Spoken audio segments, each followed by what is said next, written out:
Corona काल में जान गंवाने वाले मृतकों के परिजनों को मध्य प्रदेश सरकार 50,000 रुपए अनुग्रह राशि देगी। राज्य सरकार ने जिले के सभी कलेक्टर निर्देश जारी कर दिए हैं, जहां सरकार की ओर से जो निर्देश दिए गए हैं उनमें कहा गया कि मुआवजा पाने के लिए डेथ सर्टिफिकेट में कोविड से मौत जरूरी नहीं है।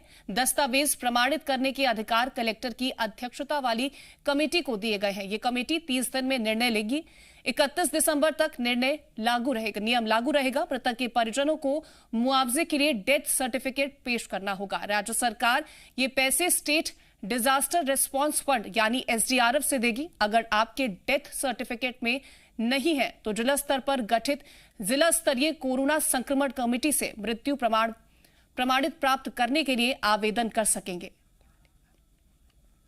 तमाम जानकारी के साथ हमारे संवाददाता आकाश द्विवेदी जुड़ रहे। आकाश, सरकार की तरफ से एक महत्वपूर्ण फैसला लिया गया है, जहां पर कोरोना काल में जिस तरह से मौतें हुई उसके बाद से अब 50,000 रुपए सरकार की तरफ से दिए जाएंगे। तमाम क्या कुछ दिशा निर्देश इसको लेकर के दिए गए हैं, उसकी भी जानकारी दीजिएगा। देखिए, कोरोना से मौत पर 50,000 रुपए अनुग्रह राशि के तौर पर दिए जाने के निर्देश सरकार की ओर से दिए गए हैं। इस संबंध में अब आदेश भी जारी हो गए हैं। इसके अलावा डेथ सर्टिफिकेट पर कार्ड अगर नहीं भी लिखा है तो भी मुआवजा मिलेगा। ये सबसे अहम बात है, क्योंकि जितने भी डेथ सर्टिफिकेट कोविड के दौरान जारी हुए हैं उसमें कहीं भी डेथ ऑफ कॉज नहीं लिखा गया है, चाहे वो नगर निगम की ओर से जारी किया गया या फिर कुछ अस्पतालों की ओर से जारी किए गए डेथ सर्टिफिकेट में इस बात का जिक्र जरूर रहा। लेकिन अधिकतर मामलों में हमने देखा कि लोग पहले भी इसीलिए परेशान हुए कि उसमें डेथ ऑफ कॉज नहीं लिखा गया था। और सरकार का निर्णय बहुत महत्वपूर्ण इसलिए हो जाता है क्योंकि कोरोना के दौरान कई लोगों ने अपनी जान गंवाई है। ऐसे में सरकार ने पहले भी जो अनाथ बच्चे हैं उनके परिवारों को संभालने का जिम्मा लिया था, उन बच्चों को पालने का जिम्मा लिया है। ऐसे में अब और जो परिवार आर्थिक रूप से कमजोर हुए हैं कोरोना के दौरान, उन्हें और सहायता मिलेगी। जी, जिस तरह से ये भी जानकारी है कि जिनके पास डेथ सर्टिफिकेट नहीं है तो वो डेथ सर्टिफिकेट किस तरह से प्राप्त कर पाएंगे, उसको लेकर के क्या कुछ जानकारी? देखिए, फिलहाल जो मौत हुई है वो डेथ सर्टिफिकेट उसी दौरान जारी कर दिए जाते हैं। और अगर डेथ सर्टिफिकेट नहीं है तो थोड़ी सी समस्या उनके लिए जरूर खड़ी हो सकती है, क्योंकि जब किसी की मौत होती है उस दौरान अस्पताल से भी डेथ सर्टिफिकेट जारी किया जाता है और उसी आधार पर नगर निगम से भी डेथ सर्टिफिकेट लिया जा सकता है। एक प्रक्रिया रही है पहले से ही। तो सरकार की तरफ से एक महत्वपूर्ण फैसला लिया गया है, जहां पर आकाश हमारे संवाददाता जानकारी दे रहे थे। फिलहाल आकाश हमारे साथ आप बने रहेगा, आपसे आगे और भी जानकारियां हम जरूर लेंगे।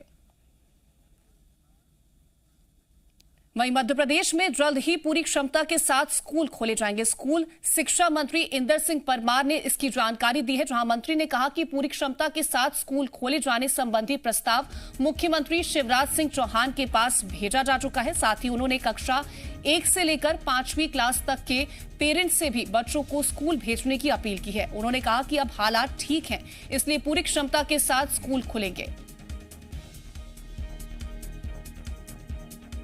मार्च में संपन्न होना है। सबसे विद्यार्थी बेटे बेटियों से आग्रह है, निवेदन है कि आप ज्यादा विलंब नहीं करें। रोज अपने स्कूलों में जाए। 10वीं और 12वीं की परीक्षाएं फरवरी और मार्च में संपन्न होना है। हमारे पास अब कम समय है।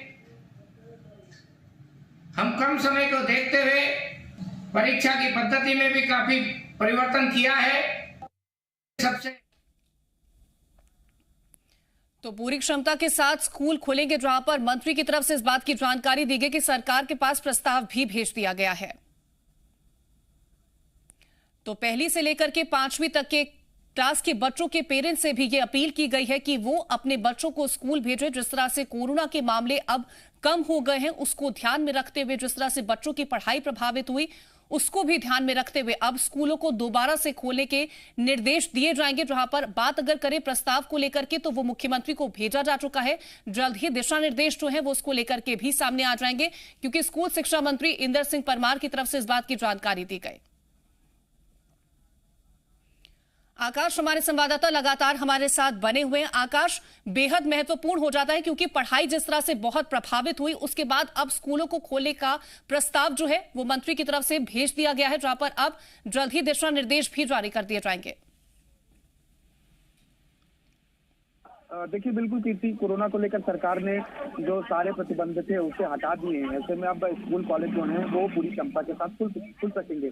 स्कूल शिक्षा विभाग इस संबंध में पहले ही आदेश जारी कर चुका है और अब माफ कीजिएगा, उच्च शिक्षा विभाग इस संबंध में पहले जानकारी जारी कर चुका है, आदेश जारी कर चुका है। और अब स्कूल शिक्षा विभाग भी इस तैयारी में है कि ऑनलाइन क्लासेस बंद हों और ऑफलाइन तरीके से ही पूरी क्षमता के साथ कक्षाएं संचालित की जाएं और ऑफलाइन तरीके से ही बच्चों को पढ़ाया जाए। क्योंकि अब कोरोना का संक्रमण भी प्रदेश में कम है, प्रतिबंध भी हटा दिए गए हैं, तो बहुत जरूरी है कि ऑफलाइन तरीके से बच्चों को पढ़ाया जाए। बिल्कुल, तो ऑफलाइन तरीके से बच्चों को स्कूल बुलाया जाए, उनकी पढ़ाई कराया जाए। फिलहाल आकाश, आप हमारे साथ बने रहेगा, आगे और भी जानकारियां लेंगे। वही अगली खबर भोपाल से, जहां जनजातीय हॉस्टल में खराब खाना मिलने से छात्र नाराज हैं। हॉस्टल के सामने धरने पर बैठे हैं और साथ ही जनजातीय छात्र हॉस्टल के सामने नारेबाजी भी कर रहे हैं। तो खराब खाने के चलते नारेबाजी की जा रही है हॉस्टल के सामने छात्रों की तरफ से।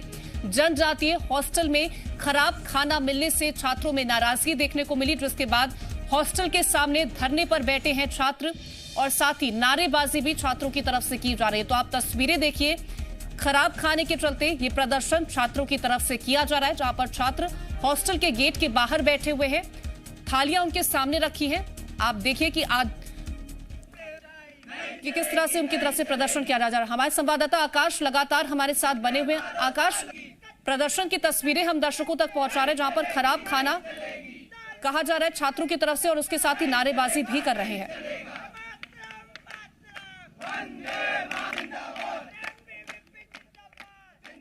आकाश, आप तक आवाज पहुंच रही है? ये आरोप है छात्रों का जो धरने पर बैठे हैं और ये गंभीर आरोप है कि सरकार एक और जनजातीय गौरव दिवस की बात करती है और इस तरह से जनजातीय बच्चे हैं जो परेशान हैं और इस तरह से प्रदर्शन कर रहे हैं। कैमरामैन अतुल जैन के साथ आकाश द्विवेदी, जी मीडिया, भोपाल। तो देखिए, आकाश हमारे संवाददाता जानकारी दे रहे थे कि किस तरह से छात्र परेशान हैं। खराब खाने को लेकर के उनकी तरफ से नारेबाजी की जा रही है, प्रदर्शन किया जा रहा है। हॉस्टल के गेट के सामने ये छात्र बैठे हुए हैं, थालियां उनके सामने रखी हुई है और खराब खाना एक गंभीर मुद्दा, जिसको लेकर के प्रदर्शन जनजातीय हॉस्टल में छात्रों की तरफ से किया जा रहा है। तो हॉस्टल के सामने धरने पर बैठे हैं जनजातीय छात्र। जिस तरह से आकाश ने इस बात की भी जानकारी दी कि बीते दिनों जिस तरह से एक भव्य सम्मेलन किया गया जनजातीय समाज को ध्यान में रखते हुए, उसके बाद ऐसी तस्वीरें निकल के सामने आई हैं। हमारे संवाददाता आकाश हमारे साथ जुड़ रहे हैं। आकाश, तस्वीरें हमने दर्शकों तक पहुंचाई हैं, छात्रों की तरफ से प्रदर्शन किया जा रहा है, क्या कुछ हॉस्टल की तरफ से कहा गया इस पूरे मामले को लेकर के? फिलहाल कीर्ति, देखिए जनजातीय बच्चे हैं जो हॉस्टल के सामने धरने पर बैठे हैं। फिलहाल पुलिस के अधिकारी और वार्डन भी ने मनाने के लिए पहुंचे हैं और इनकी बातों को सुना जा रहा है। आरोप यह है कि जो बच्चे हैं उनका आरोप है कि खाना अच्छा नहीं मिल रहा है, कच्ची रोटी और दाल, पानी वाली दाल दिया जा रहा है। इसी बात को लेकर सभी बच्चे जो हैं वो धरने पर बैठे हुए हैं। पुलिस के तमाम जो अधिकारी हैं वो यहाँ पर पहुंच चुके हैं, इसके अलावा हॉस्टल वार्डन भी पहुंचे हैं। भाई साहब, ये रोटी आप लेकर बैठे हैं, ये रोटी कहाँ की है? हॉस्टल की रोटी है? ये हॉस्टल की रोटी है सर, ये हॉस्टल की रोटी, ये हॉस्टल का नाश्ता है। नाश्ते में बिस्किट दिया जा रहा है? शाम का नाश्ता हमारे को ये मिलता है सर, बिस्किट। रोटी क्या है? यही रोटी मिल रही है? सर यही रोटी मिल रही है सर। ये कच्ची रोटी मिल रही है? सर यही रोटी मिलती है। इसके अलावा दाल भी मिलती है सर, पानी वाली। वार्डन कौन है आपका? श्री प्रेम मेहरा सर। प्रेम मेहरा साहब कहाँ है? सर यहीं खड़े हैं सर। कहाँ खड़े? पीछे प्रेम मेहरा साहब ये हॉस्टल के वार्डन है। साहब, आपकी जिम्मेदारी है बच्चों को अच्छा खाना देना। कच्ची रोटी लेके बच्चे बैठे हैं? जी सर, कभी नहीं देते कच्ची रोटी, ऐसा कुछ नहीं है, अच्छा खाना खिलाते हैं। ये रोटी जो लेकर बच्चे बैठे हैं, एक आध रोटी आगे हुई सर, ऐसा कुछ नहीं। आरोप बच्चे ये लगा रहे हैं, आरोप बच्चे ये लगा रहे हैं कि मेन्यू के हिसाब से खाना नहीं दिया जा रहा। यूनियन बंद हो गया छात्रावास उसका। ये अभी देखिए, ये हॉस्टल के वार्डन है जो ना पूरी तरह से कुछ बात बता पा रहे हैं और ये बच्चे ये तस्वीरें दिखा रहे हैं दाल की, जो फोटो लेकर बैठे हैं। ये दाल की तस्वीरें हैं, रोटी की तस्वीरें हमने आपको कीर्ति पहले ही दिखाई हैं। नाश्ते पर यहाँ बिस्किट मिल रहा है और इसी बात को लेकर बच्चे अड़े हुए हैं। ये अलग अलग जिलों से आए हुए बच्चे हैं और नाराजगी किस बात की है उसको भी जानने की कोशिश लगातार जी मीडिया की टीम कर रही है। सर, आप क्या देखते हैं यहाँ पे? मैं सहायक हूँ, इस व्यवस्था के लिए मैं जिम्मेदार हूँ। अभी आपकी खबर मिलने पर यहाँ की इन लोगों की मैं आया हूँ अगर तो गड़बड़ आकाश, आगे भी आप इस पर नजर रखिएगा, लेकिन हम आपसे आगे जानकारियां लेते रहेंगे। देखिए, जिस तरह से ये प्रदर्शन किया जा रहा था छात्रों की तरफ से खराब खाने को लेकर के, वही बढ़ते अगली खबर की ओर, जहां मध्य प्रदेश के दोनों सबसे बड़े शहर भोपाल और इंदौर में बढ़ती जनसंख्या के साथ कानून व्यवस्था संभालना बड़ी चुनौती है, जिससे निपटने के लिए शिवराज सरकार ने अहम फैसला लिया। सीएम शिवराज सिंह चौहान ने भोपाल और इंदौर में अपराधियों को काबू करने के लिए पुलिस कमिश्नर सिस्टम लागू करने का ऐलान किया है।